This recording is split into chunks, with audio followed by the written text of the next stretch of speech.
I That's just good. kicked this off. It's 7:31. Okay. But So we are streaming We're now. streaming. Cheers, everybody. Woohoo! Cheers. Can you guys hear me? I can hear you.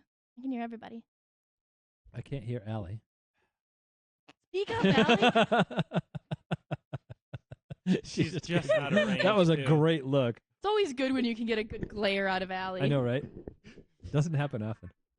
In preparation for giving the clam talk, I re-listened to our clam episode, and it was you, me, and Eva. Oh yeah, I forgot about Yeah. that. And you had said something about and then if you're on the live stream, you can see our beautiful faces. I have no idea what the look Eva and I exchanged, but you laughed your ass off for 10 seconds. Yeah, you two might be the easiest to get that sort of reaction out of, Yeah. honestly. We can't see anything over here still. It's not coming up. Oh, it's because you didn't hit play. I got a really good glare out of Grace today. Ooh, Grace is fun too. Grace is an easy one to get that reaction out of too. But somebody was here and looking at the baby shark, and Amy commented that, oh, the shark kind of likes being out of the basement and socializing. You can tell. And I was like, Grace was walking by. I was like, just like Grace. Wow. But she did. When you hit her with one of those, she doesn't laugh. She just goes, wow. Like, I'm kidding, right? And she doesn't care. I like how the tail end of me being here was overlapped with her, and every once in a while I got a moment like that in the basement, and she would just be like, "Yeah." I'm like, "Why you lying? You know that's funny. don't pretend it's not." She's really funny when she wants to be. Oh, though. and yeah. she's strategic with it too. She'll get you out of nowhere with She's the not like- craziest thing. She does the exact opposite of what I do, whereas I just throw anything out, and I'm like, something will be funny eventually. But she's strategic. You're right, and then she'll say something, and it catches you completely off guard. Mhm. The only example I can think of, I actually cannot say on the mic. So. That's fair. Not surprised. But it was funny. Mhm. All right, what are we doing here? Oh, should we do a podcast? What are we doing here? All right. What are we doing? This is the episode where we talk about existential dread. Oh, I'm not prepared for What that. are we doing here? I'm very prepared for that. Welcome to the latest Watercolors Aquarium Gallery podcast, brought to you from the Aquarium Rush Studios in downtown Grand Rapids, Michigan. My name is Ben, I'm Amy. And I'm Charles. and once again on the mic, we've got Nick helping us out. How's it going, Nick? Good. I'm good to be back. Thanks for helping us out again. The listener questions episodes are so much fun for two reasons. I mean, the first one, of course, is just because they're fun. Right. But the second one is I have nothing to prepare for. I have to do no homework for these episodes, and it's really fun. I'm always a little worried though, because every once in a while, like in the last one, they'll be like, Charles, what's this really technical question? I'm like, I should have studied for this. Yeah, You should have exactly. known. You let your guard down. That's your fault. I know. Well, as you all know, our listener question episode last week was so much fun that we dragged it out too long, and we had to make it 2 episodes. So Yeah, I would have fallen asleep if we kept going. I know I'd have had to call a cab to give me a ride home. Wait, that's an Uber for all of you Gen Zers out there. We have. We do, yeah. Hmm. Calder City Cab is still in business. Wow.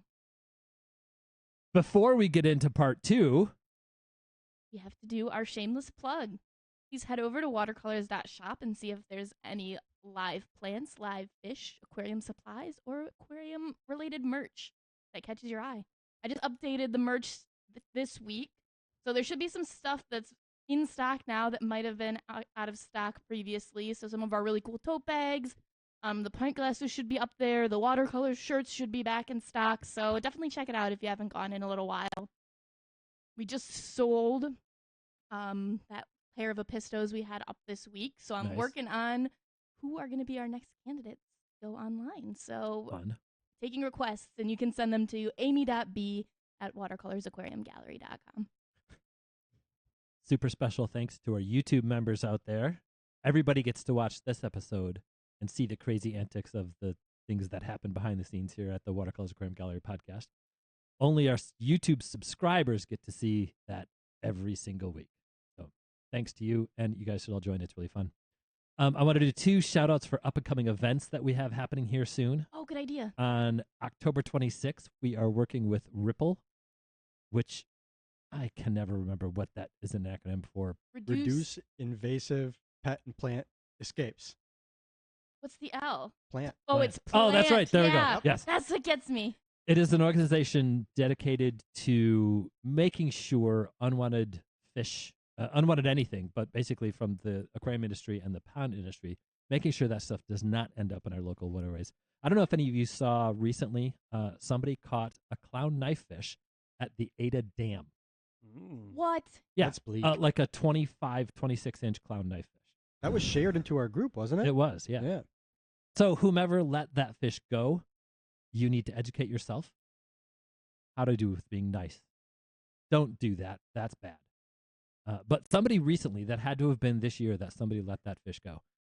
So what we are doing... At least it was caught in the fall and not the spring. Yeah, that's true. That would have been That'd be really scary. scary. Right. So we are doing a fish take-back event. So what that means is if you have an unwanted fish, aquarium fish, or plant, as long as it is legal, we will take it and do our best to find it a good home.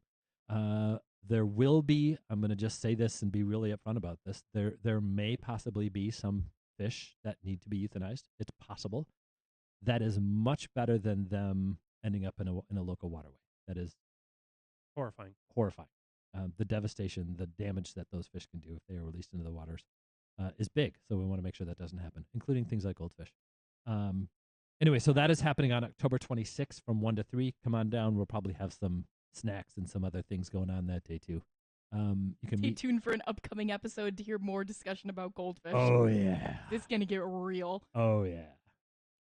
WWE SmackDown. But I'm preparing for us to be smacked down. Yeah, I know. probably. It's true.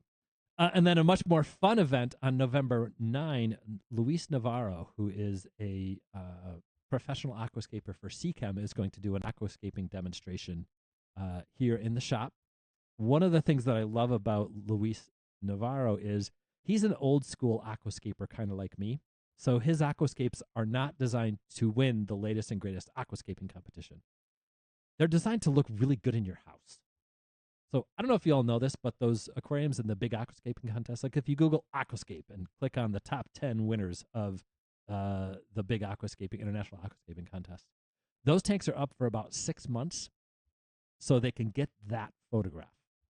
If you look at those tanks from a different angle, they look funny. Yeah. Luis Navarro is going to do a demonstration on a realistic aquascape for a long-term, beautiful aquarium in your home.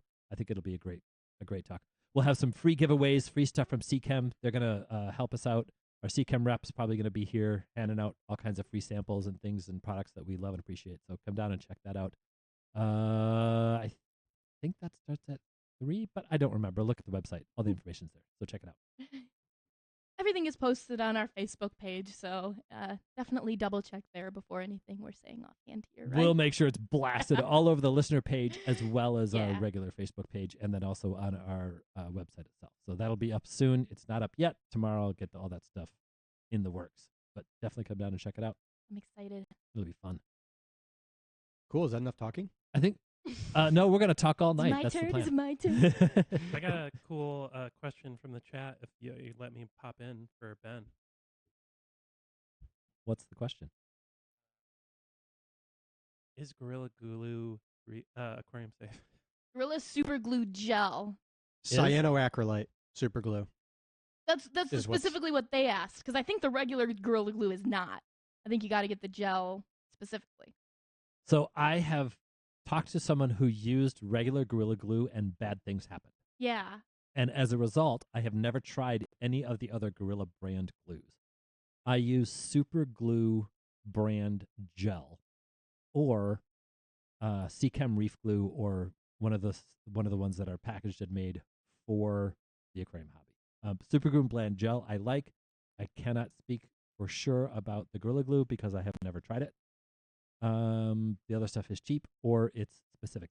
The CChem products, yes, it is another cyanoacrylate glue. It's very, very similar to super glue, but it's got a little bit better viscosity. So it works a little better, a little gooier for frags and think for plants. It dries out a little less too because of Yeah. that. Yeah. So I do like their products. They are actually a little. It's not exactly the same thing. It's slightly different. I like their products a little better. But yeah, Super Glue brand. I get it at the dollar store in a 5-pack, and that works really well. Yeah, Seachem has a reef glue, and then there's what's the name of their freshwater one? Flourish glue. Flourish glue. glue. I personally prefer the reef glue. Do you? Yeah, I don't know why, but I've always had better. Like for whatever I'm trying to do, I've always had better results. Okay. They're just like different tube sizes, I Yeah, think. and the that's little all it tubes, is. I'm more likely to ruin immediately. Yeah. Right. Like, but I never use an entire glue stick of whatever I'm using. But I don't know. I've just had. I think the larger opening is just better for the applications that I'm doing. Like I'm not doing fine plant like gluing. I'm usually like gluing pieces of clay together or Right. rocks or something. And so it's just for my purposes, it's just better. I think the only thing we'll wholeheartedly recommend is glues labeled for aquarium use. Right. Yeah. Other than that, any like cyanoacrylate with no additives, but we can't guarantee that you'll be able to determine that just by reading a package Yeah. either. Yeah. Don't you have a story about like silicone? Yeah, the Talked wrong about kind it? of silicone. Yeah. Yeah. Your story is like now you always like whenever you're in the store you call the like 1-800 number, just be like, which one is it? Yeah, they both say 100% pure silicone, but one of them has antifungal and anti-mold stuff in it. Yeah. Which also, by the way, is anti-aquarium. Yeah. Mm-hmm. Bad. All right, are we ready to start with some All right. listener questions submitted? Let's do it. Cool. Starting off, we have a question from Morgan J. Say hello from the UK. Hello. Hey, Morgan. I was listening to your episode on freshwater shrimps, and you made a statement that, as awesome as they are, the fan arm shrimps like vampires and bamboo shrimps are tough in the hobby due to how hard they are to feed. So my question to you is, what about soft coral food? I have zero experience with marine aquariums, but I've been told that you feed soft corals with a liquid food that contains microscopic food items for the coral. Could that be used for these type of filter feeding shrimp? Wait, then they also said, could this work theoretically / hypothetically? Sorry, Charles, I don't know the correct term. Wait, read that last part. But is hypothetical? Is that a hypothetical question or a theoretical question? Yeah. Go ahead and read that last part again. I want to make sure I. If they're wondering if this could work, and they say, if this is true, could it theoretically or hypothetically be used for keeping bamboo shrimps? And they said, Yeah. sorry, Charles, I don't know the correct term. Yeah, it would be hypothetically.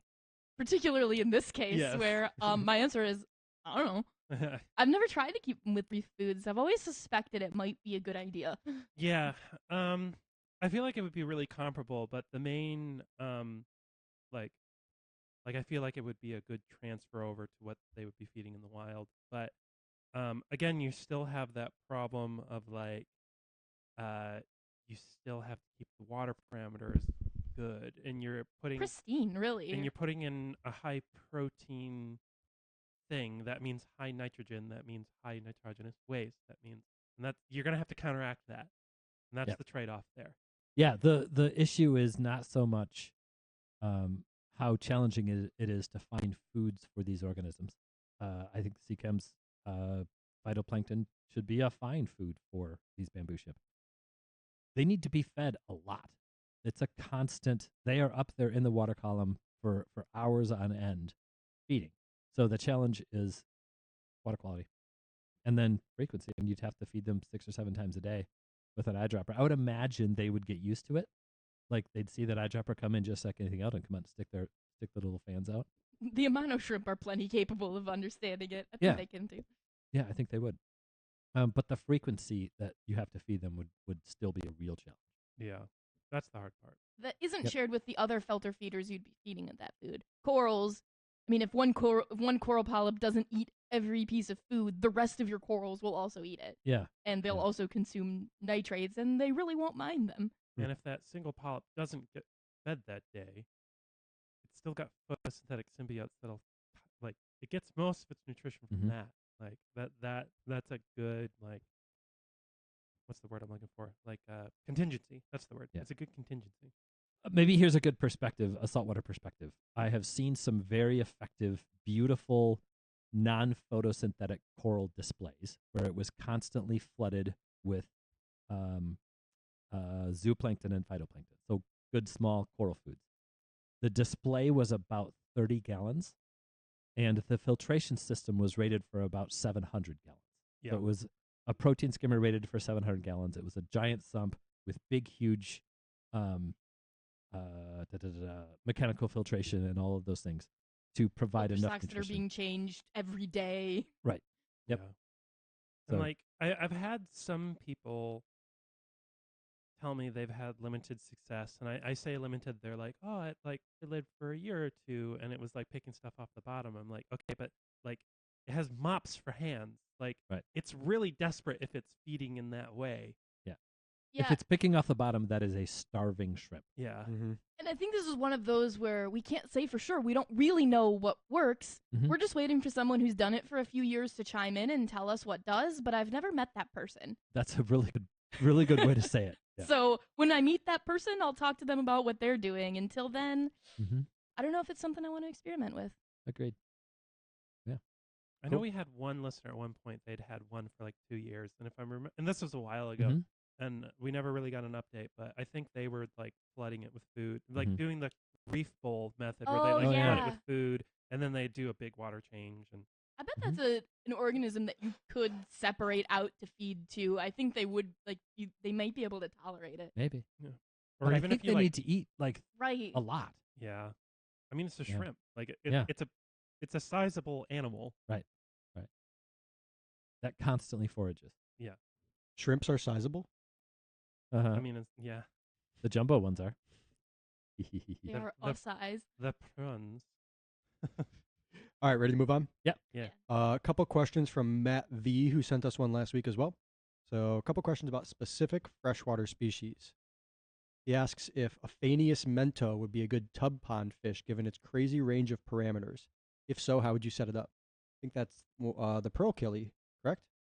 Phanius mento. A Phanius mento is a Middle Eastern killifish that does have a range from like 4 degrees, like 35 degrees up to like 95 degrees, and a pH range of like 0.1 to 13. That's a joke and exaggeration. They can take just about anything, and so I think that they would be. In fact, Dave Hammerline did a Phanius mento in tub ponds. One of my unspoken favorite killies. I love them. They're really cool. Is you'd that wanna- the pearl killie? Pearl killie is there's a pearl killie from South America that we get sometimes, and I cannot think of what the name of that one is. Australibius. Well, Nigropenis. yeah. Yeah. Okay. I think it's actually Argorolibius now, but Yeah. most of us know it as Australibius. Yeah. So the one that most people know with the common name pearl killie is a South American killie. Okay. A Phanius mento, which is not a Phanius anymore either. It's Mara Aphanius or something like that. That is a Middle Eastern killie. With I believe the type species comes out of either Turkey or Jordan. Anyway, that's really not all that important. But they're gorgeous, really, really cool killifish. Setup would be like set up a tub pond and put some killies in. I would think they do like the water a little harder. Mostly they just can tolerate more. So I would maybe put something with some calcium carbonate in there, maybe some Sirius stone, or even just some Michigan collected limestone based rocks. Pool filter sand. Pool filter sand should be fine. Yeah. The possibility with all of these guys is that they could jump out of ponds. So I'd set that level like 4 or 5 inches below the top of the tub and start with 6, and probably they won't all jump out. I believe that's how Dave Hemline did it. You They're can so find rare. I'd be like, I don't Yeah. want them anywhere I can't see them. Are they tough to get your hands on? They're one of those that I've only ever seen them go through clubs. I've never seen them at from a wholesaler, and actually really only through like the specialized killie geeks do it. Yeah, like you know someone who knows someone who knows someone who might have gone out there to collect them, kind of thing. Yeah, Cool. Dave, you might be listening. I know you are a listener at times, and you're definitely on our listener page. So He's been killing it with the posts on that page. I've been Yes, really yeah. excited to see that. it's fantastic. But he should have posts up there about a Phineas mento. Otherwise, don't be afraid to shoot Dave a message. He's a certified fish geek and a certified fish and killie ambassador. Okay, obviously there's no certification, but man, that guy just We just certified him. We did We're stamp the the authority. watercolors. I love that. I mean, he was the one that was like very. How should I word this? He forcefully encouraged me to try Killies when I was first tried it. That's Dave. Yep. Yep. And that was the right Like, way to go. by literally giving them to you, right? Yes. Like Yeah. handing Yes. you a bag He would literally and be saying, like, I feel like you'll like these. Here you go. Have fun. And I'm like, oh God. so awesome. Yeah. He would be a fun, like, quote unquote, old timer to have on the show. Yeah. Sorry, Dave, I just called you an old timer, but you've earned it. It'll be fun. We're due another Killy episode. Yeah, he's a hoot. I like that guy.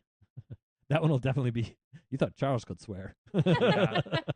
There's a reason why we get along. The one caveat I will give here is that this animal has such a wide range of like environments it can live in Mhm. that like the risk of like it getting out is pretty high. And so like True. that's the concern on my end where I'm like, you want to have like, you want to make sure it's contained or it's not Yeah. within like, don't put it up in a area where it floods or it can easily get into a waterway or just think about that. Yeah. These guys are even, when we're talking about the killifish level, if these guys end up in a storm drain, it's not impossible that eggs could survive through the storm water system. So Yeah. be aware of if you're, and actually this would just be, we should almost be including that in every tub pond episode we do. If you are doing a tub pond, be aware of what would happen if your tub pond floods. We need to really watch invasive species, and it's definitely a risk and a concern, and so be aware of where that water can go. Otherwise, awesome fish, yes, do it in a pond. Can you easily read this question without turning your head away from the mic like I have to do? Yeah, a couple comments here. Helen says hi from New Zealand. Hi. Hello. Hi. That's fun. Carl wants to brag. He said he just got some betta dimidiata. Congratulations. That's fun. His question is, how do you get rid of claudophora? I have 7 tanks, and it's only in a single tank. I'm very careful not to cross-contaminate it into my other tanks. He says, should I tear down my tank with it? This is a type of hair algae. Yeah, we have it too. The dark green, thick fluff. It's the Yeah. moss ball. That's what Yeah. it is. If you look like you have moss balls growing. Take the decor out and bleach the decor, and that might do it. I don't know of anybody that eats it, and that's one of the challenges with that hair algae. It's just too tough. And I think we can probably pretty generalize for like tough algae that Yeah. you can't just wipe off or Yeah, we scrape don't off. mean like tough, like it's hard to get rid of. We mean like We have both, but it's like literally Physically physically tough. tough. So that even the things that like to eat algae, they're either going to be too lazy or unwilling to actually eat it. Mhm. So we just use a combination of nutrient limitation, so making sure your nitrates and phosphates aren't getting out of control, making sure you don't have too much light, and manual removal. Yeah. Split the work between you and some good algae-eating fish. But like, if you can scrub it to soften it up, sometimes that helps things eat it a little bit better. Yeah. Otherwise, I will throw out you might never the- be rid of it yeah. completely. I will throw out the really weird recommendation. Now, this is a particular organism where this strategy might not work, but for a long time, my main advice in coral tanks and in planted aquariums is you need more plants and coral. Yeah. You Yeah. need something to compete for those resources, and so like it's a really hard mentality to get through because like you initially think, no, I got to get my ducks in a row before I can add more, and I'm like, no, this is the time to add more. You have excess nutrients. You need something that's Mhm. competing, and so like in multiple aquariums in my home, I've successfully combated like not this particular type, but the fluffier types of hair algae just by adding more plants or Or getting them growing better too. If Yes. if you've got algae growing strong on your plants, then your plants aren't growing that strong. yeah, that's when I love that description. yeah, like that one of the big breakthroughs for me was when I started like overdosing potassium in my tank. Mhm. That was a big breakthrough for me personally, Mhm. and my plants started doing a lot better. I didn't realize how just deficient the source water I had was, and that really gave my specifically my valves a big heads up on like everything else going on in the tank. I've also seen some success with controlling this algae with hydrogen peroxide. Mm-hmm. And so that's done directly in the aquarium, very, very carefully in limited dosing. But you use an eyedropper and you squirt it directly, like almost into the algae. Like get that so the tip of the eyedropper is almost touching the algae itself, and give it a little squirt. And that can do it. And then it dissipates enough into the water column that it shouldn't be problematic. Yeah. And like that's the way to kill it, but if you don't fix whatever the imbalance is, it's just gonna come back. Exactly. Yeah. Yep. Yeah. There we Cool. go. This is broken. Oh no. I think I'm about ready too. I'll take one. We could probably answer this one quick while you're grabbing that. I'll take a Micus. Make that two. Make that Make that 3. two.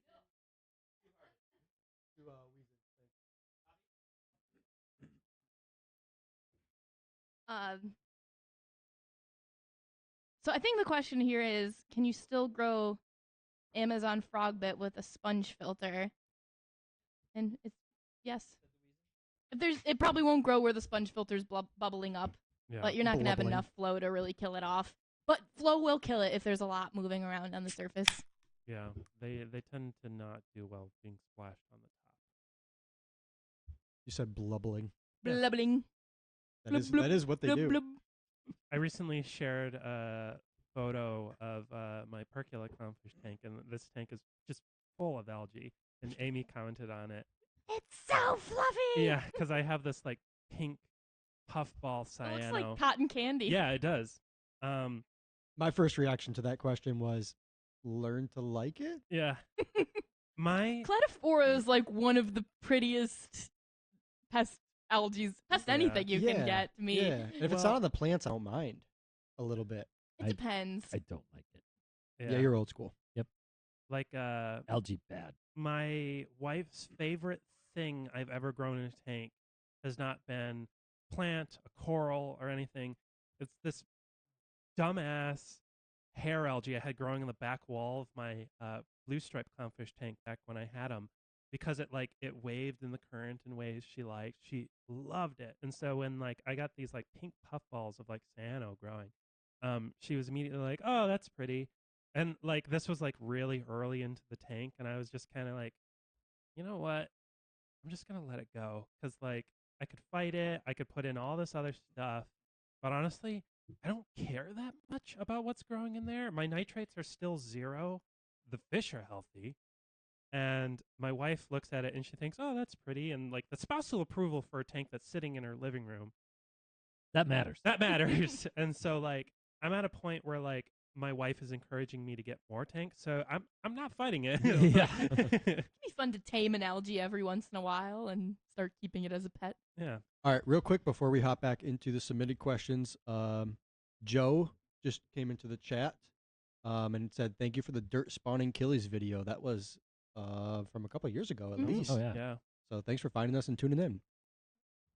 I love dirt spawning killies. He's got Hypsilebius magnificus, which Nice. Ooh, I that's do a not good one. know.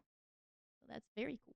I think we have 3 species of nothos coming on this next order. We've got a lot of killies coming. Yeah. Basically, we put some fish online, and apistos were really hot a couple of years ago, and then everyone said, "No, you need killies," so we got a bunch of killies. Mhm.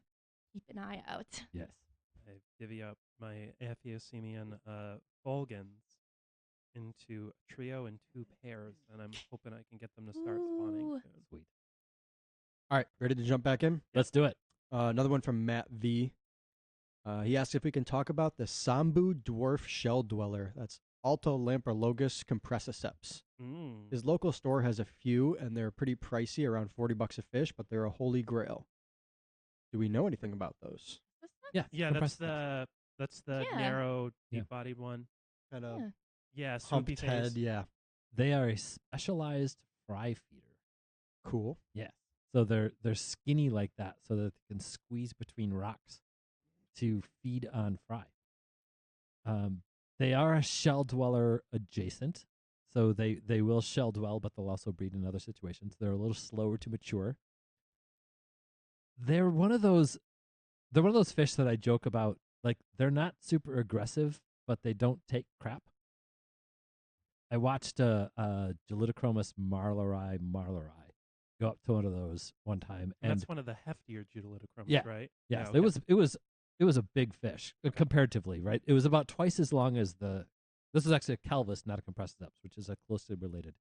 And the compressor or the calvus just turned sideways and flexed, and the Julie hit it from the side a couple of times, and the calvus just like, I'm not going anywhere. You can continue to do what you want to do. What the Julie was doing was defending its broodstock, right? It knew that compressiceps was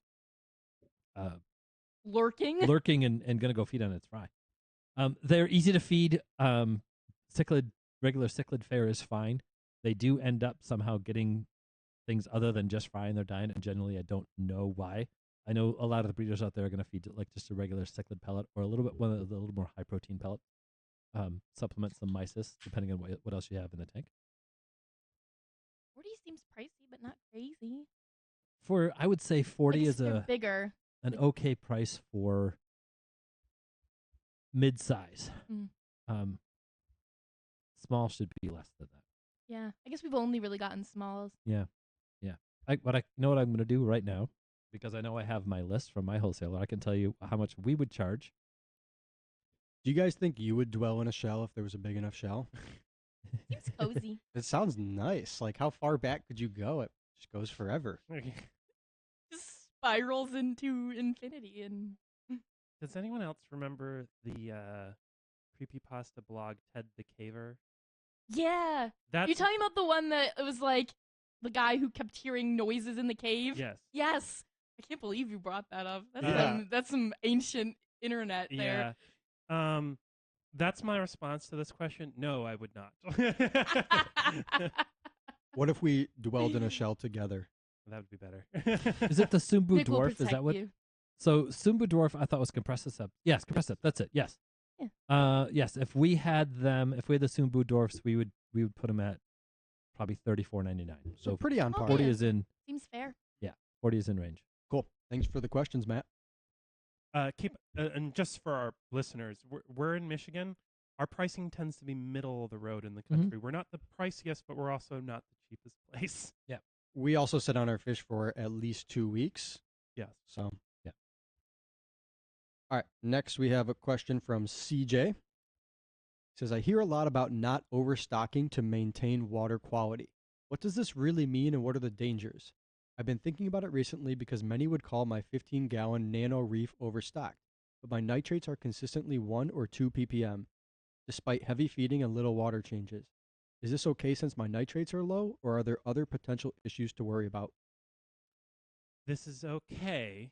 I think you're really onto where the main stream perceived danger of overstocking. It's that type of nitrogenous waste. But the other thing to keep in mind is that your fish are producing organics beyond nitrogenous waste, and those are a lot harder to test and a lot harder to track. And what's really spooky is that a lot of these nitrogenous waste is kind of used in a proxy in most aquariums for general Gunk. grunginess. But since it's the most easily tested, it's also the most readily taken up by photosynthetic organisms, yada yada yada. And so a lot of the time, what gets really spooky is that your nitrates will be low, but these other organics are not being consumed. Things like dissolved carbon, that kind of thing. Yeah, complicated organic chemistry that I don't really want to get into.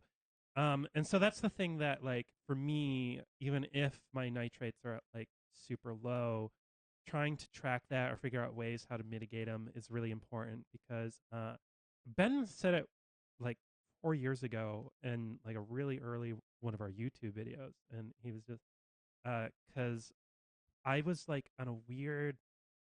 I get in this weird spiral, especially early on, where I have a point and I can't quite get the closer on it, and I was just kind of spiraling, and I couldn't and I was frustrated. And Ben's any tank that looks good without water changes will look better with water changes, and I was Yep. that's it. Yep. whatever you got going on that's really good, it would be better if there was a water change there too. Do a couple of things that you can do to check to see if that's going on, and the white paper test is one of the ones that I like for that, because you can Yeah. you can see dissolved organics with the white paper test. If you look through the tank long ways, did they say it was a 15-gallon? Yeah. So look through it long ways. Tape a white piece of paper to one side, the left side or the right side, doesn't matter. Just not the front or the back. And then look through it long ways. If that white piece of paper still looks white, you're good.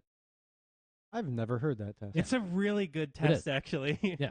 It's not going to tell you what's in there, but it tells you it's organics. Right. Not Huh. always as reliable in fresh water, because there are some things that we like in our water that Like tannins. will change Yeah. the color. But Interesting. If it's not white, if it's yellowed slightly, like really pay attention to that. Don't try to look for white, because it's not going to look yellow. But look at it in in contrast to how it looks outside of water, or look through a glass of water, right? If it looks like a different color than that, you have dissolved organics in there that are going to be affecting your aquarium. Check your test kits. If you have an overstocked tank, or what some people are claiming is an overstocked tank, and your nitrates are really, really low and you don't do very many water changes, make sure you're really testing really, really low. Cross-reference those tests. I'm not saying it's impossible. There are amazing things that can happen in a reef tank. It's one of the things I love about the dynamic ecosystem that we're building in a reef tank that could be keeping your nitrates low. Check your phosphates. Check all of those things. If all of those things are in check, load it up. yeah, Yeah. people have a lot of weird ideas about stocking these days, I think. Right. In that there are tanks that I would consider understocked, which can also be a problem that other people would consider overstocked. But like, if you're doing twice a month water changes and your nitrates are low, you probably have room. Right. If you're compensating for an overstocked tank by doing water changes 3 times a week and your nitrates are low, then you're probably overstocked.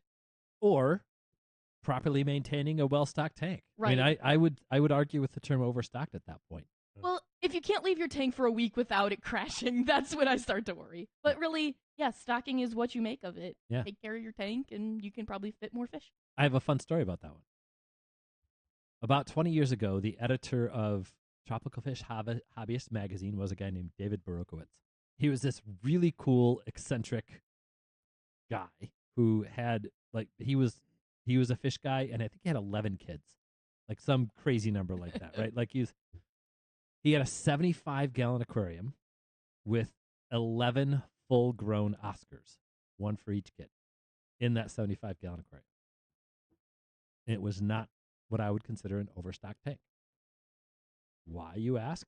He did a 95% water change on that tank every single day. Water quality was perfect.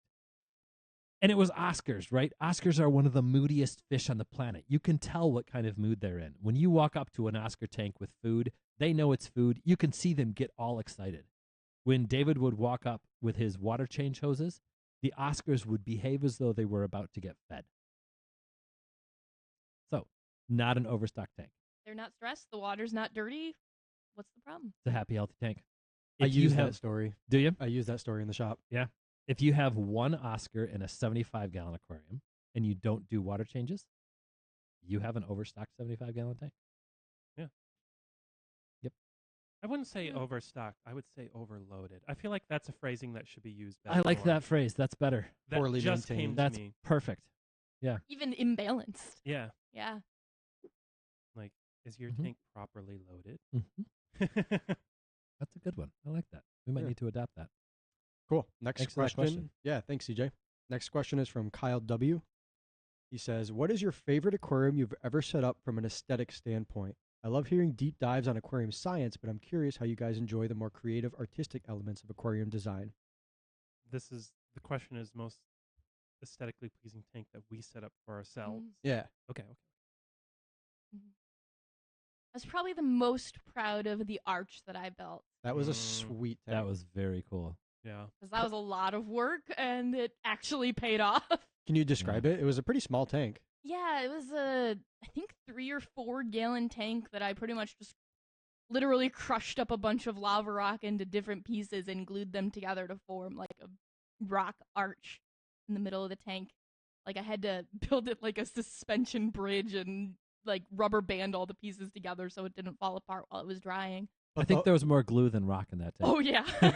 but it looked cohesive and Because I was also mixing lava rock powder with super glue and just painting it in all the crevices. So it was smart. It was seamless. Perfect. And I That's very think the cool. whole rock structure could come in and out, like it was all unified. Yeah, it was like one brick that was built in that tank that could probably have been just removed on its own. Cool. It was awesome. The whole thing sold out of the shop. The whole tank. Yeah. I think Yeah. it took me like 3 weeks of building it in my downtime during the slow season. Nice. This one, Yeah. I think you were building this at the old place, didn't you? And we moved with it. No, I think No, it might have been it's- one of the first projects I did here. Okay, I thought it was your last project of the old place. I can Well, picture we you might have smashing. moved with it. Oh yeah, because I was smashing in the back parking lot. Yeah. But we still had it when we moved here, so we must have We moved did. with it. we Yeah. did. The barbers actually still talk about you smashing rocks in the back parking lot. Those guys thought I was so weird. Yep. Thought. They weren't wrong, but they did think that. We shared the back of the back of our building shared a parking lot with the barbers that I still go to. They're these cool punk motorcycle dudes that do great jobs cutting my hair and a number of people's hair that of people that I know. They were fun to be next to. He's like, Ben, what about you? What's your favorite tank you've ever set up from a design standpoint?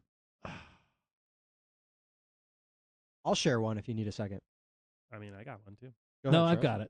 got it. So in 2008, I went to the Aquatic Garden Association National Convention and watched Takashi Amano do an aquascape.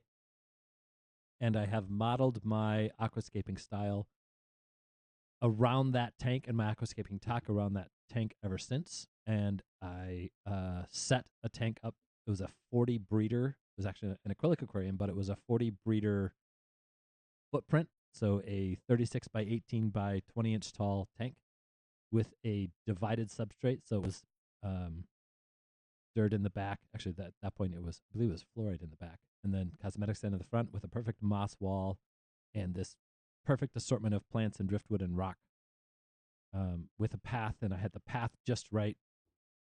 The balance worked just right. It was a tank that I was very, very proud of.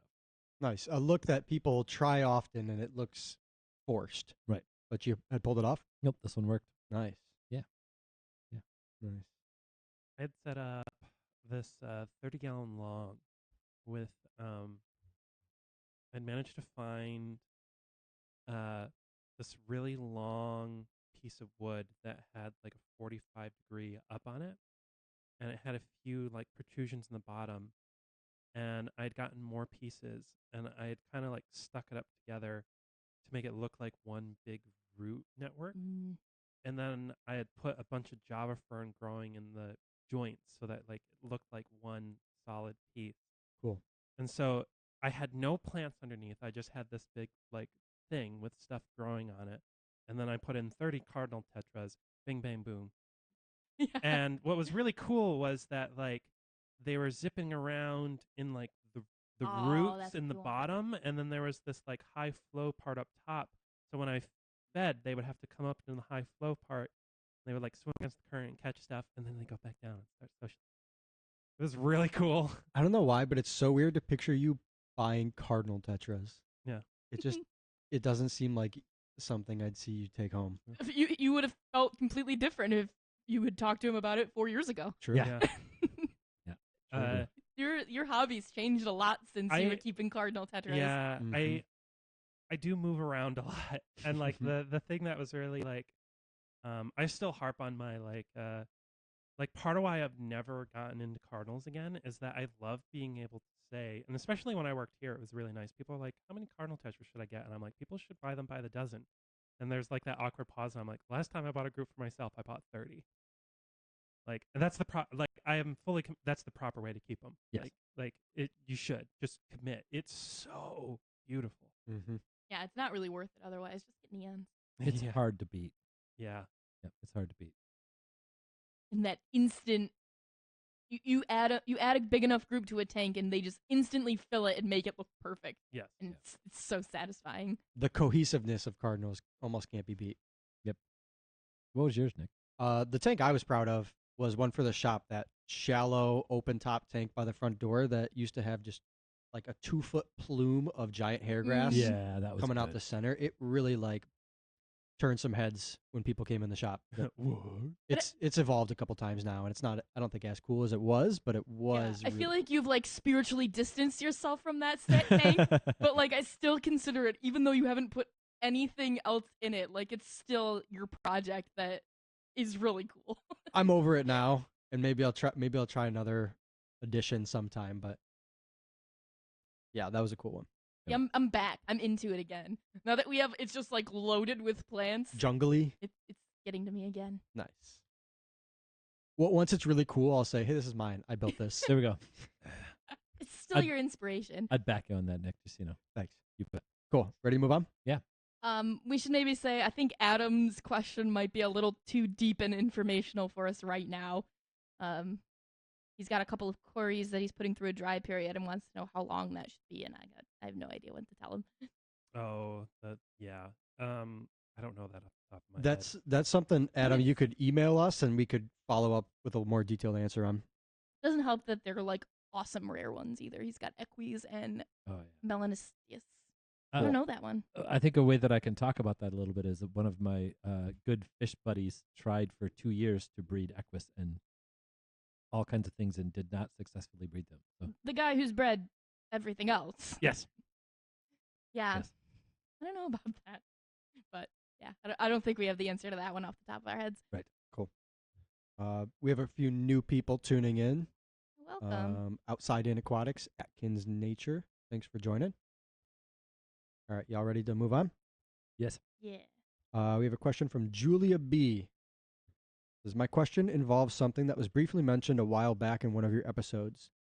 Do pygmy cats have beef with autosynclus? I remember it was said once in an episode. It wasn't really aggression, but a passive aggression. There is This is a funny way. yeah, there's anecdotal evidence even of some allelopathic compounds that go between ottos and pygmy cories. Corridors do have a toxin. They do. Yeah, they do. So there's lots of theoretical evidence out there that suggests that it is very possible that they have a certain level of competition with each other. As far as I know, it is theoretical evidence, not.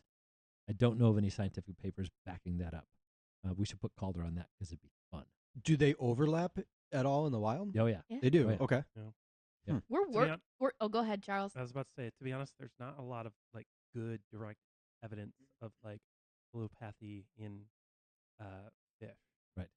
It's like it's more of this like it's almost like mythical status. It's Yes. this like Very hard to study. this like inkling that there's something there. But like a lot of these, Like a werewolves and vampires type thing. what's really weird about it is like the types of compounds that are allelopathic are like tend to be like really big organic compounds, which funnily enough can make them really hard to study, like because they're really heavy. Like a lot of like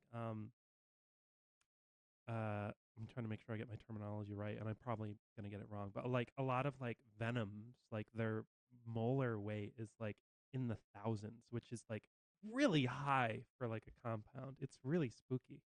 Can you explain that term for me? Molar, No. The competitive. Allelopathy? allelopathic. Yes. Yeah. So allelopathy are like compounds that organisms produce to like inhibit or like fight, or it's chemical warfare between organisms.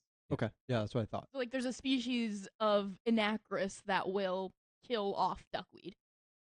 Just an There's a- evolutionary edge. Yeah, the two that are the most documented are the Anacris duckweed one, and then leather corals and acropora corals. That's proven or documented allelopathic compounds that leather corals produce something that kills acropora. It doesn't kill monopora. It doesn't kill. No. And it's not Good. stinging it or attacking it. It's just chemical Puts warfare. off a chemical. Yes, Yeah. and it dilutes quickly enough that literally, if you put the acropora upstream from the leather coral, it's not a problem. Ah. But if you put the acropora downstream from the leather coral, it's a problem. You know what? We did just have a hard time growing an acro in that 80-gallon tank. It could have just been that. That could be it. because it was just like it was just not doing well No, that could be it. Mm. That's possible. in a tank where it wasn't getting stung by anything else. Yeah, Yeah. I'm going to quibble with your wording a little bit here, just to like try and be precise. Mhm. Don't quibble. There is evidence that there are compounds produced by leather corals that are disadvantageous to acros. It's not documented.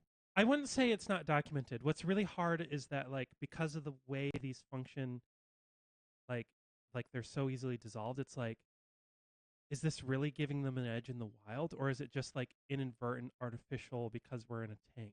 Oh, right. Just because we're Right. concentrating whatever they're naturally Yeah, getting and that's off. why I'm trying to be very precise with my wording here, where I'm like, there's evidence that they produce Understood. compounds that can be a problem for acros, but we're not sure. Like in the scientific community, there's a lot of debate of whether or not we can technically call it allelopathic. I've That's got bad news for Adkins. You probably cannot have the anacris. Right. There's a one of the top pleco breeders that I know is on the east side of the state, and Fantastic Fins, I believe, is the name of his store. His name's Dale. He gave a talk on breeding ottos, and he was working on breeding ottos and working on breeding pygmy cories, and was not successful. And had caught wind of this debate about something going on between the two species, and he put one of those classic tank dividers, right, where the water can pass from one side of the tank to the other, but the fish cannot. And he put the ottos in one side and the pygmy cories in the other side, Corydoras pygmaeus, and both species spawned relatively quickly when they were in the presence of the other species. When he removed the divider, they fought horribly. So, It's just so funny to think about either of those fish fighting. right. But we do have Eva working on a pygmy cory biotope, and that tank's probably going to need some heavy algae eaters. So maybe we do Might be carefully test it. fun to see. Yeah. There we go. How's that for an obscure direct answer? I'm going to interrupt with a question from the live stream. This is a really good question, and I don't think we've actually directed this in any previous episodes. So the question is, I'm working with betta demediata. Like, is it better to work with wild-caught bettas to increase the genetic diversity in the captive population, or is it better to work with captive-bred ones because then we're not pulling from the wild? And yada, yada, yada. I have a very nuanced take on this. It's And- species dependent. It's very species dependent, but I'm going to speak like as a general rule to kind of think of here, because there are some species that are being overcollected. You can't generalize this, but I'm going to have to for the purposes of this. I think the answer to that question is, how seriously are you going to breed this fish? If the answer is this is a hobby, you're having fun, you're going with the flow, you're doing your thing, get captive bred. Because wild-caught fish are harder to work with, they are more finicky, they are more valuable genetically, and I don't think we should be increasing demand for hard genetic stock for people who aren't going to take that seriously. And so, like, if you're, and like, for perspective, let's say you want to work with a wild-caught pair of Betta unimaculata. Okay.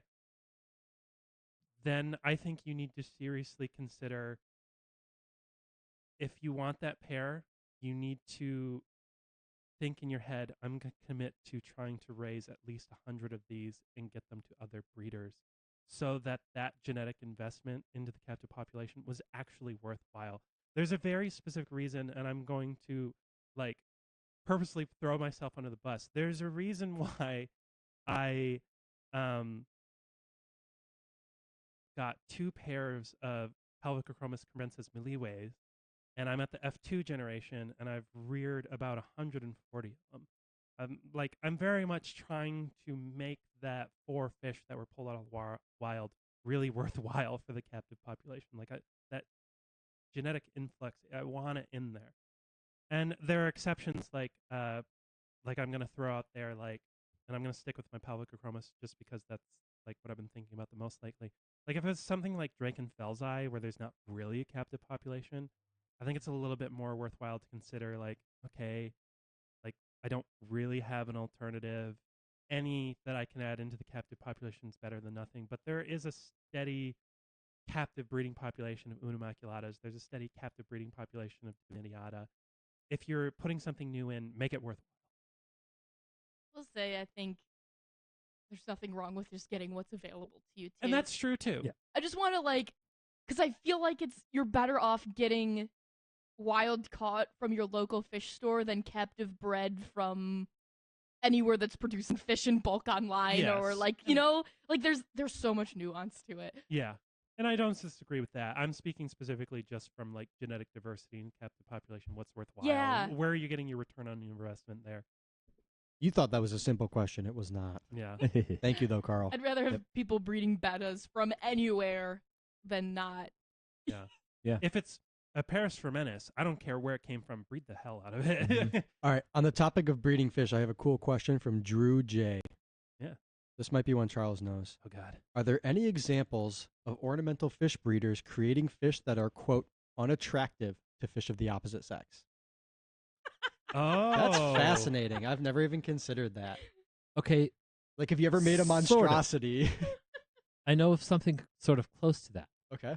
and that is the what are they called? The lyre-tail swords, Mm. right? You know what I'm getting at? Yeah. Not a sword tail anymore. Well, the lyre-tail swords are bred for, or the long-fin lyre-tail, that's what they are. The long-fin lyre-tail swords are bred so that their fins are much, much longer. The gonopodium on a swordtail, The thingy Diphophoros dingy, use the helleroy. right word. the thingy dingy, right, is a modified anal fin. They are so elongated on the long fin lyre-tail swords that they are no longer functional.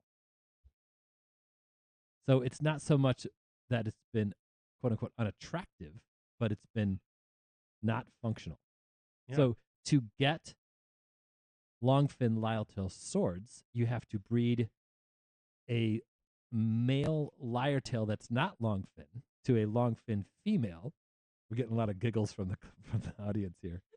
Nick's reaction. Nick's just losing it. Can't take it. I am holding my tongue. Go on. Literally, its junk is too big to be functional. Yes. So you have to breed. No joke we could make is better than that. Yeah. That's the only example. That's the Ugh. closest example that I know of Yeah. to unattractive. But you know what? Even parrot cichlids will breed, so I think the answer is no. Well, they'll try. Yeah. Yeah. I would disagree with that. There are certain like strains of like fish that seem to really struggle, and there is a weird thing where like a lot of parental care species that's like heavily selected for, and we've done such a bad job of like we'll coddle these strains and we'll pull the eggs and artificially rear them. And so like there's like no longer selective pressure for being a good parent. Angelfish being the big Yeah. example. And I have to imagine this is true in angelfish, but I've definitely seen in bettas.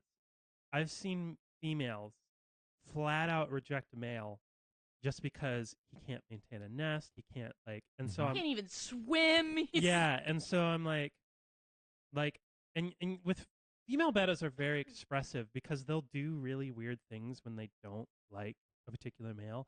Like one of my personal favorites is a female swam up to a nest, did her inspection, and she hated it so much that she dashed across the surface of the water to break it up. Wow. Insult to injury. She was just like, this is so insultingly bad. It has to be destroyed. Not Again. only can you not breed with me, you can't breed with anyone. No female deserves this.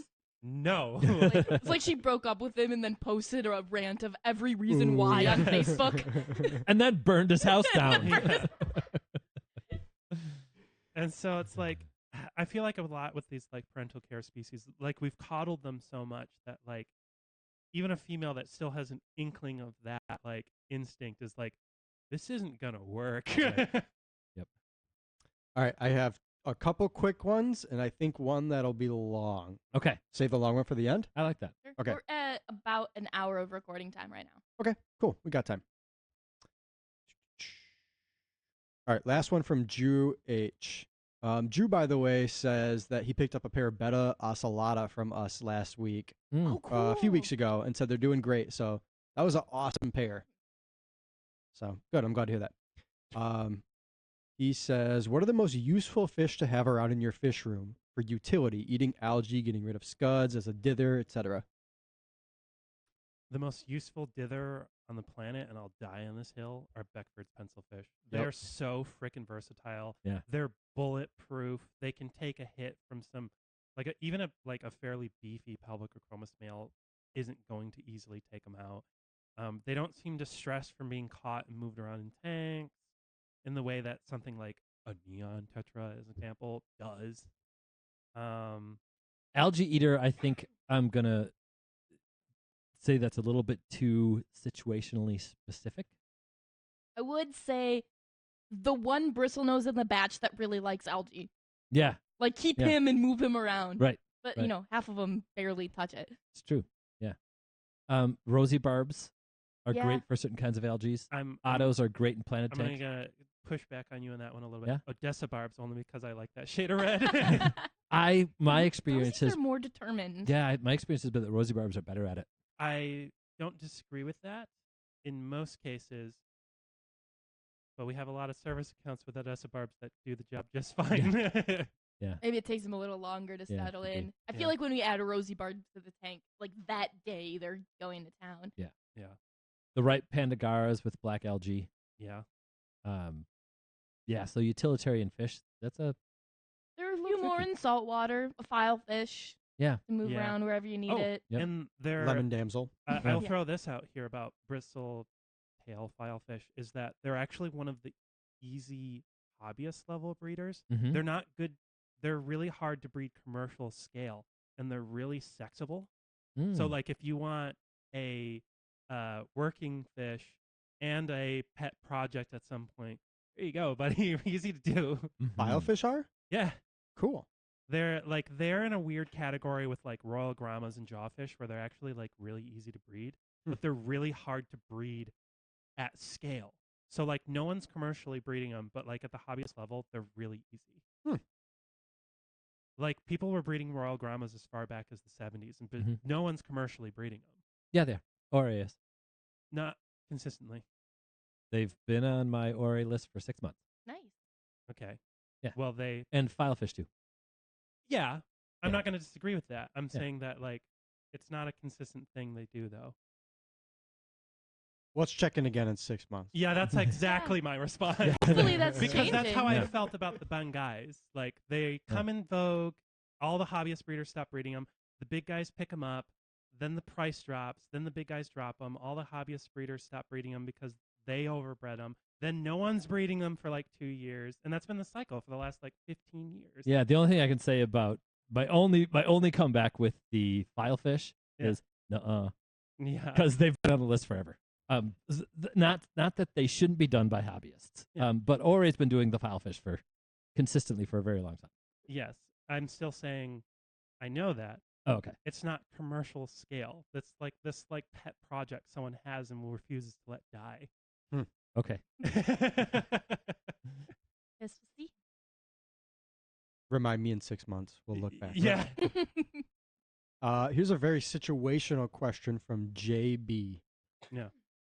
My husband is a cabinet maker, has a shop with a lot of big tools. He recently suggested that I could move my fish room into the basement next to his shop. He even suggested adding the plumbing for auto water changes. My concern is the on and off bursts of noise and vibration from his shop and the impact they may have on my fish. I have a wood Yeah. shop here in the basement at Watercolors. Yeah. Yeah, I guess it depends how close, but Pumps and stuff are already so disruptive. Are they going to notice? if you have the filming in the basement was really hard because the air pump we have for it sounds like a jet engine. Yeah. And if that's your baseline, probably fine. I think if it was like an old school blacksmith shop, Ooh. that could be a problem. But no, I don't think a wood shop would be a problem at all. Yeah. Yeah, you're going to have more concerns with temperature consistency and humidity and all that nonsense than you will with noise. I don't know. They'll get used to it. Probably fine then, yeah? Yeah, probably fine. Cool.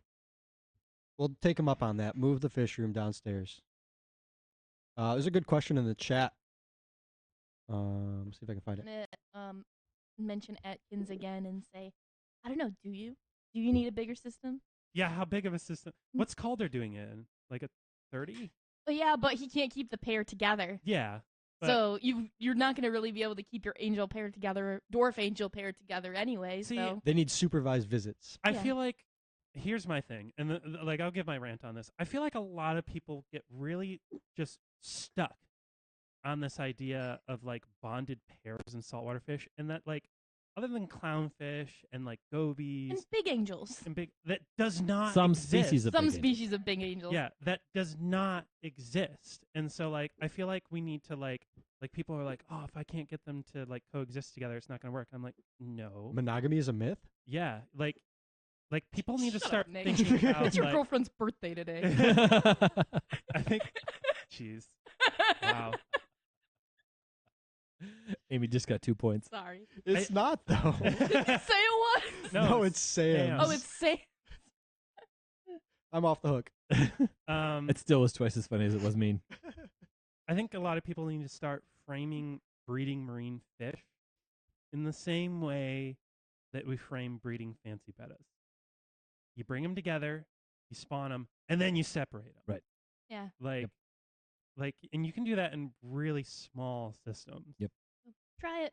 What was the other chat question we had to answer? The other chat question was... Did you still have? Sorry, I didn't mean to No, interrupt. I I'm was just trying to moving keep us moving. I was moving my hand out of the way from him because I had it way over. Emily asks if the dietary requirements for domestic bettas differ at all from wild-type bettas. Mm. Has that changed? Has the requirements changed at all? I don't think so. Not don't really. No. Yes and no. Like maybe look at what specifically yours eats. Yeah. But they probably want protein. Yeah, the thing is that most Thai farm breeders, they're still feeding mosquito larvae, Mm. which is like the natural food Right. source. So it's like, there's not a huge selective pressure for them to feed. Like the pellet foods we feed are very different from what they're being raised on, and like not in a bad way. It's just different food. Mhm. But no, I don't. It would be hard for me to imagine a huge selective pressure shift there. Provided you already give your domesticated bettas quality foods. I guess we Yeah. should make that caveat. In a variety Because of a lot of foods. like betta pellets are pretty junky. Yeah. Wheat kibble? Yeah. Yeah. That's a big thing. Like a lot of the But like- bug bites should be fine for everybody. a lot of the like dietary problems that bettas have, like even like a lot of time the bloat is actually just like gastrointestinal problems, like constipation, all this. It's because of improper diet, and it's because you're feeding like a lot of wheat. Stay tuned for betta troubleshooting episode Yes. Yeah, in the that's near future. definitely gotta come up. All right, ready to move on? Yeah. Yes. This is our last one. Not quite. I found a couple spares. Okay. So I'm going to end on the long one. Okay, cool. Yeah? Cool. Jackson asks, if you absolutely had to stock a 2.5 gallon aquarium right now, what's going in it? Killifish. Pound killies. Mm. Maybe shrimp. Shrimp's easy. I'm going to vote Scarlet Baddis. Good one. I mean, if it were me, and I was keeping it at home, it's probably gonna be just a domestic betta most of the time for me. Very Yeah. easy. Like I said in the last episode, it'd probably be a 5 instead. But if I had a 2.5 and I had to set it up, it'd probably be a half moon. Ben would put him in a 1 gallon. Yeah. Ben would put him in a pint glass. Would not put Then them we in a just pint glass. spit on them and call it good. That's all the water you get. That's going to get clipped out of context. Ben says all you have to do is keep them on a banana leaf and they'll be fine.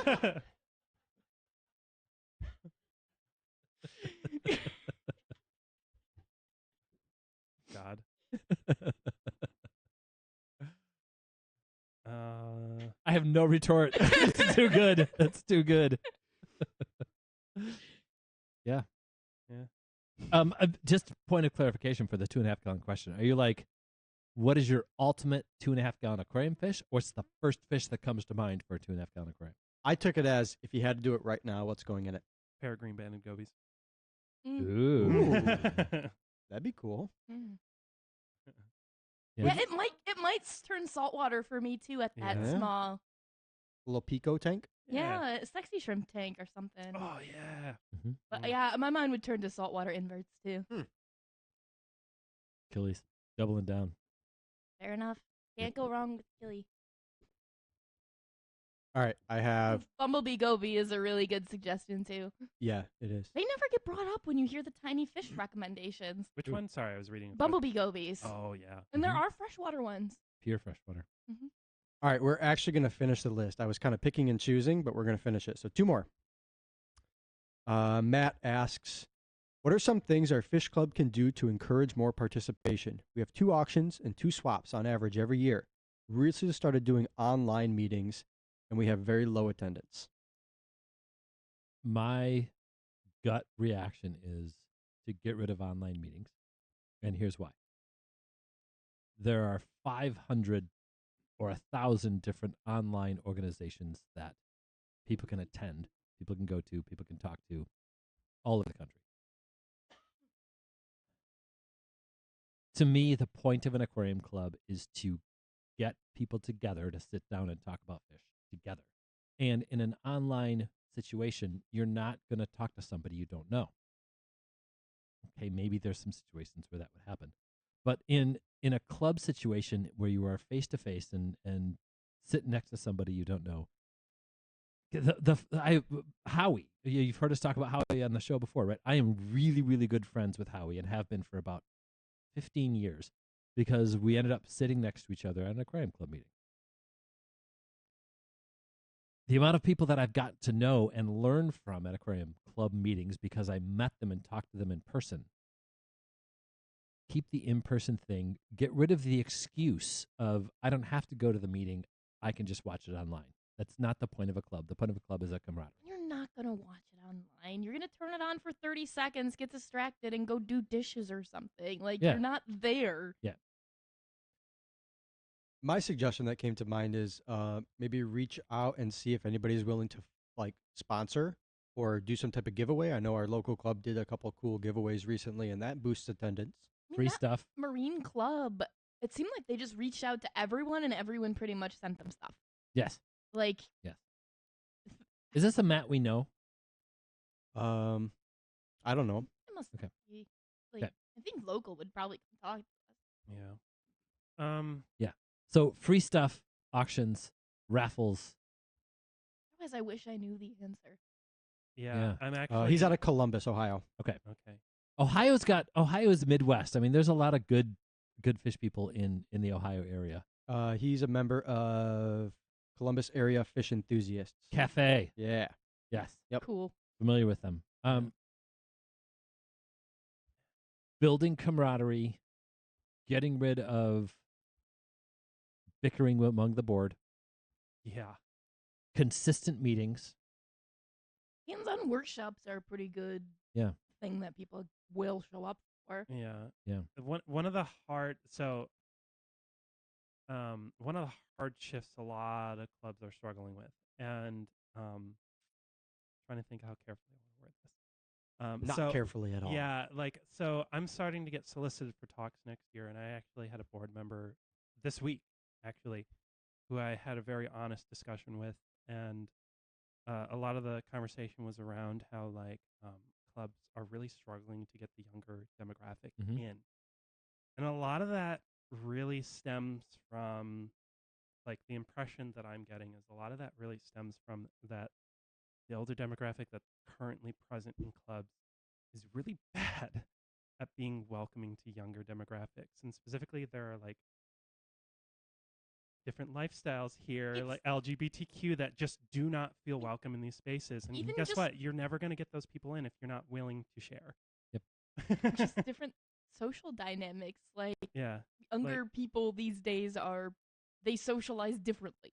Yeah. Yeah. But I will say a common conversation I have in a lot of boards is there's always someone saying, we can't get these people in. And a lot of it is the people here are particular conservative. And it makes it really hard for, the younger people aren't that way. Like if you want this club to thrive, you got to get the younger demographic in. Because sorry, the older demographic, we're aging out. Like, Yeah. that's the thing. Like, I mean, yeah, pretty much all of our young customers that are really interested in aquariums are shy LGBT plus people. yes, Like, they're really hard to reach. and that's a reality that like no one wants to talk about, but that's the truth. Like, sorry, like if you're not willing to be a welcoming space and kind to that type of person, your club isn't going to make it. I'm sorry. But Period. I wish I knew exactly what that would be to make them comfortable. Because I don't really have the recommendation for how do you get young people into your club, because I wish we could really nail that here in the store. Yeah. We have someone in the chat. He's like, I was the person talking to Charles. Carl. I did not make that connection. Yeah. I joined my club because I liked my aquariums and I wanted to be a bigger part of the hobby. And when I showed up, all kinds of people wanted to talk to me. Yeah. As a club, if you are getting people that show up once and leave, you're not welcoming enough. Yeah.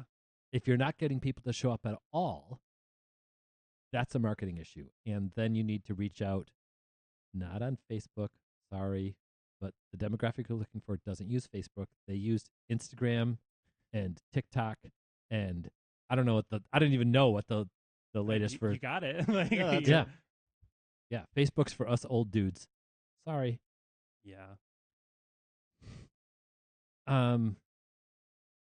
Yeah, free stuff, welcoming. Feel free to message us too, and we're happy to give some more recommendations on club building. Yeah. Too. Yep. Do you mind me commenting what's in the front of the store? Go for it. I don't Yeah. even know what you're talking about. But We have a big gay pride flag in the front of the store. Yeah. There's a reason for that.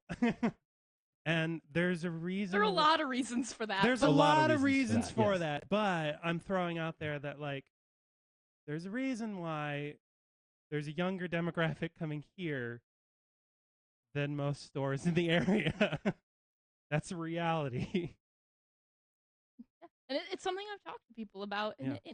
that sort of visibility does make a difference for people. Yes. And, I don't know. I know some people personally don't like putting that out there, but Sorry. hey, if it makes them comfortable coming in and they can recognize that there are LGBT people working here that also can relate to them, it makes a big difference. Yeah. Mhm. And at the end of the day, we're all here to just talk about fish. So what does it matter, anyways? Right. Yeah. Yep. All right, we ready to wrap it up on a deeper question? Okay, I like it.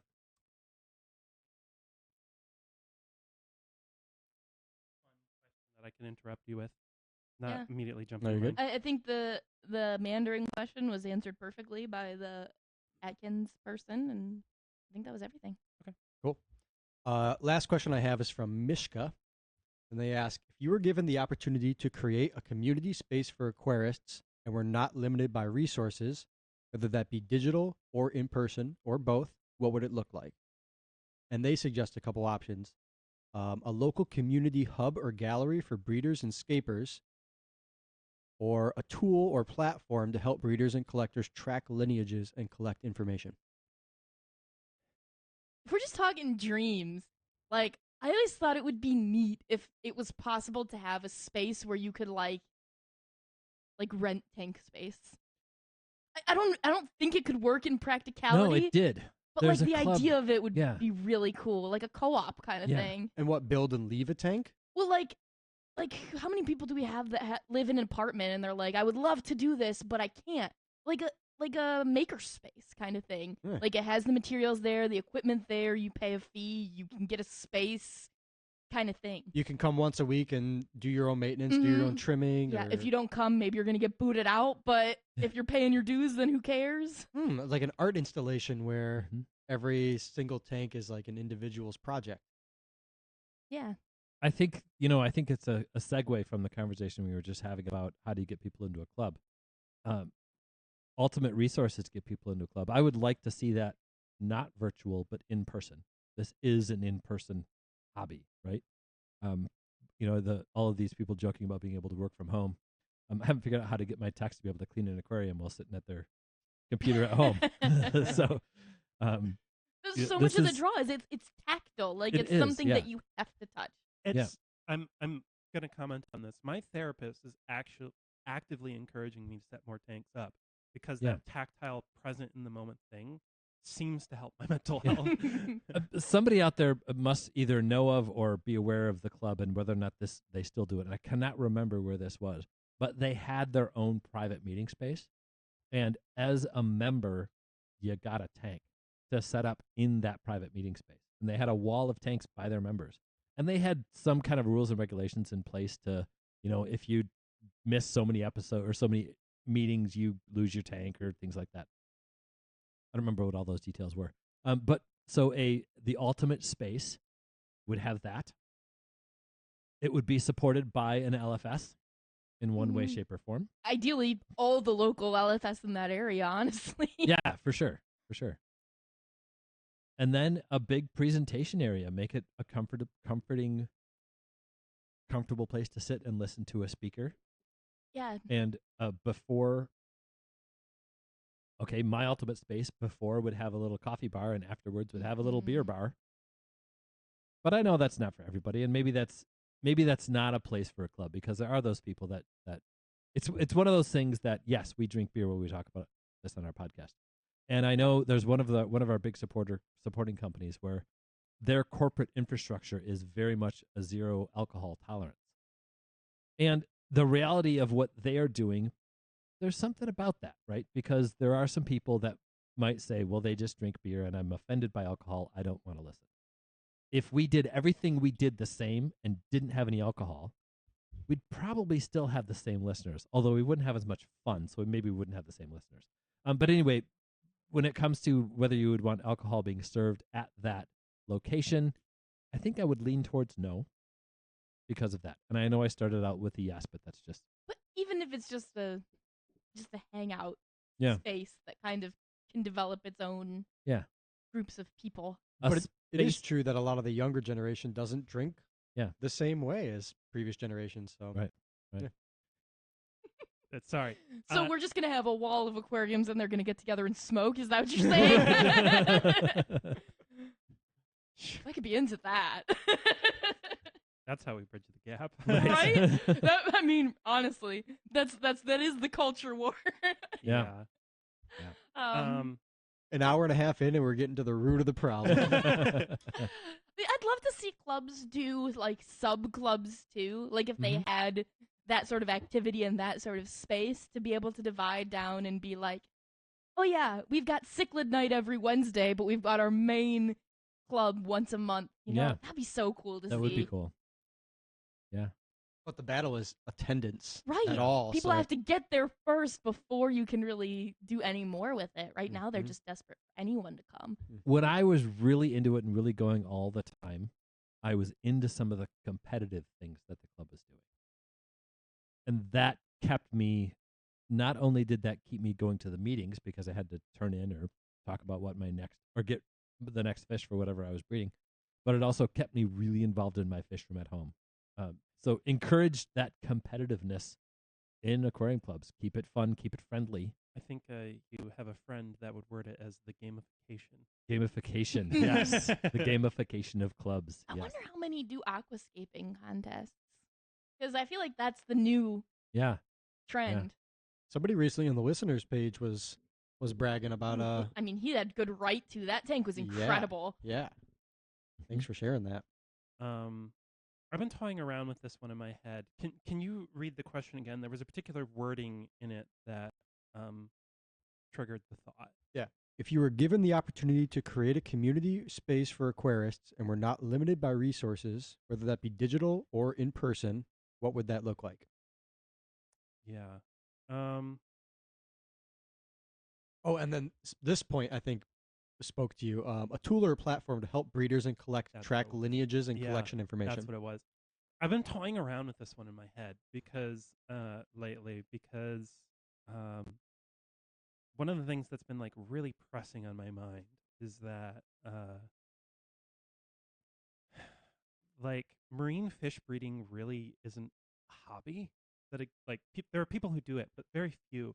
And when There's no cohesive community for yeah, it. and the thing that's really weird about it is that like because marine fishes, like most of them, they produce like incredibly large clutch sizes, and so I think it's really easy to overproduce from a single pair, and I think that like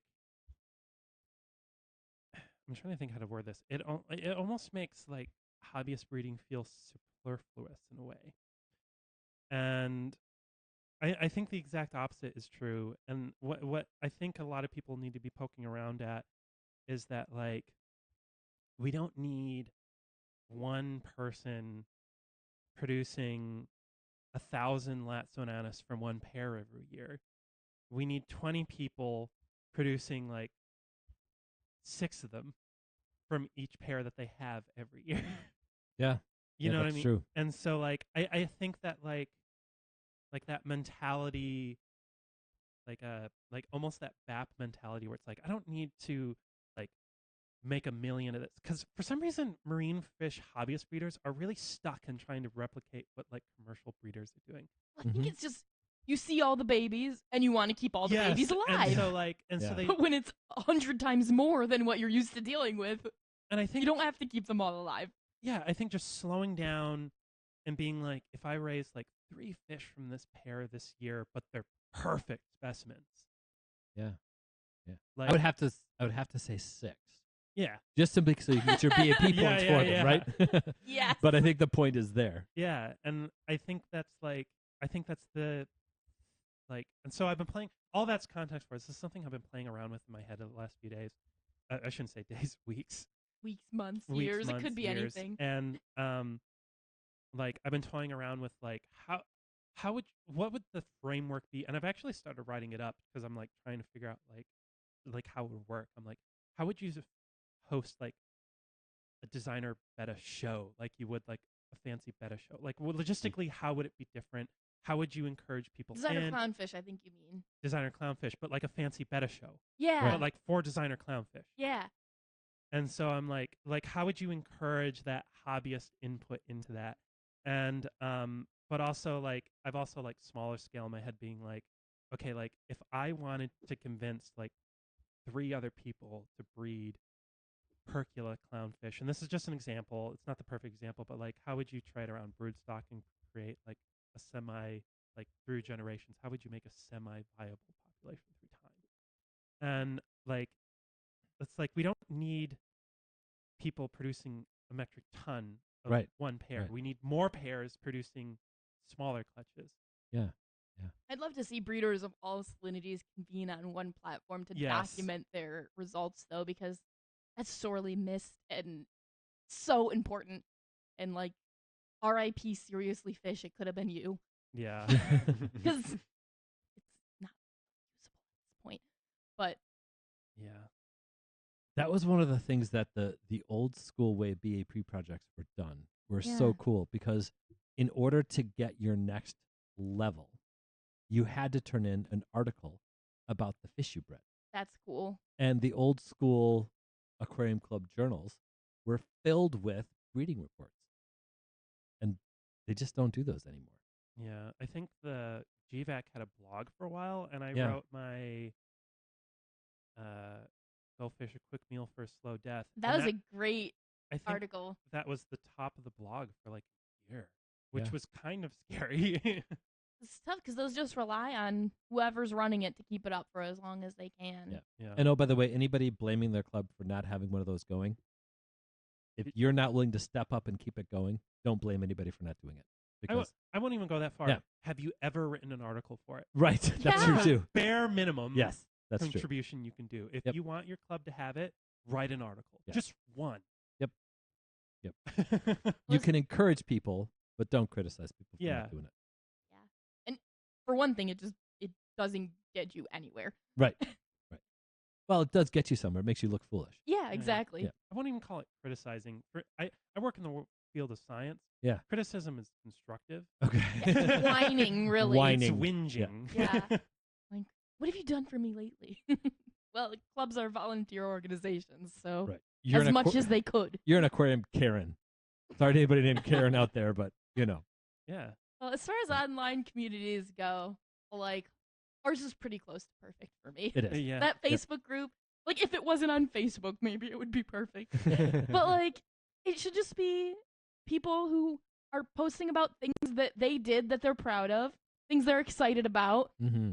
and like giving advice and gassing each other up. Like we don't need criticism. We Right. don't need tearing people down for not knowing things. We just need a bunch of chill people who like fish. Yeah. The other thing I appreciate about our listener page is there aren't a lot of questions that are Googleable. Right. Like you've at least done at least the tiniest bit of effort to answer your own question before you ask the group. Mm-hmm. And that's what plagues, I think, a lot of like larger groups. Yeah. And all of our questions are really good questions that we see, especially today too. We got a lot of great questions today. Every discussion I see is something I'm interested in seeing what our listeners have to say about it.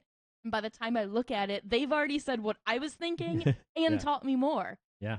Like Yeah. that's It's a great group. that's like perfect for me. Mm-hmm. Yeah. Awesome. Mhm. Well, we made it through the whole list, surprisingly. That's fantastic. It only took two episodes. Right. Yeah. And we didn't go over time on this one, which is amazing. Yeah. Reminder that we are going to select our favorite question submitted and send out something fun to that listener. So I've shared this document with everybody here at the table, so you guys can Good. I browse this forgot later. everything from last week. Yep, Okay. browse it later, and then pick out the question, and we'll maybe announce that on our listener You don't page. think we could browse it now and just do it? Or is it good? It's going to take longer than that, isn't Up it? to you. Do you remember which one was your I was favorite? like, I do let's not. confirm don't. via text. Okay. After All right, looking let's at do it. that. And we'll send you an email. So keep an eye out for that if you thought you had a good question. We'll announce it on the listener page and in the next episode for sure. I'm just kidding. All the questions were great. They Yeah. were. Yeah, the ones They in were. the chat. too. There's a reason why we had to do a two-part. Yeah.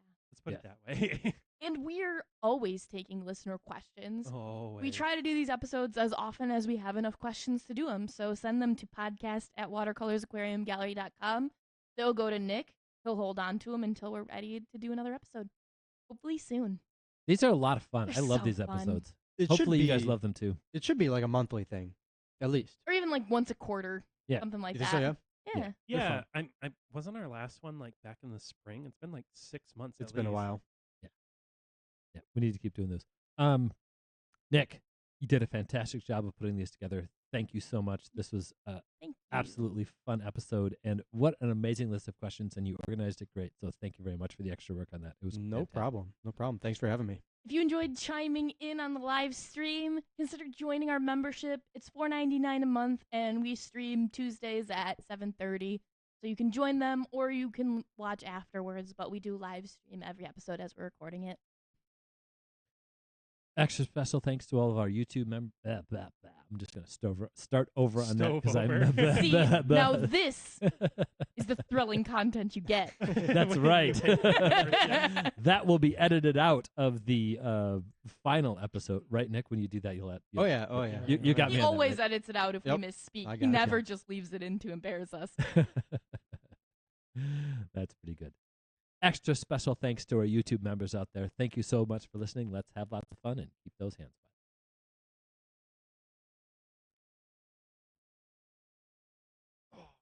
wet. Aha. All right. Any other We got listener it. comments or things coming in before we wrap this up? Yeah, we'll leave it for a couple of seconds, but I think we've wrapped them up. Yeah, I put the call out about 10 minutes ago to chime in with any last minute questions. cool. So Good job. I think we got everybody we needed to. Excellent. YOLO. Thanks for joining us, everybody. Thanks, everybody. Have a good night. Cheers. Cheers.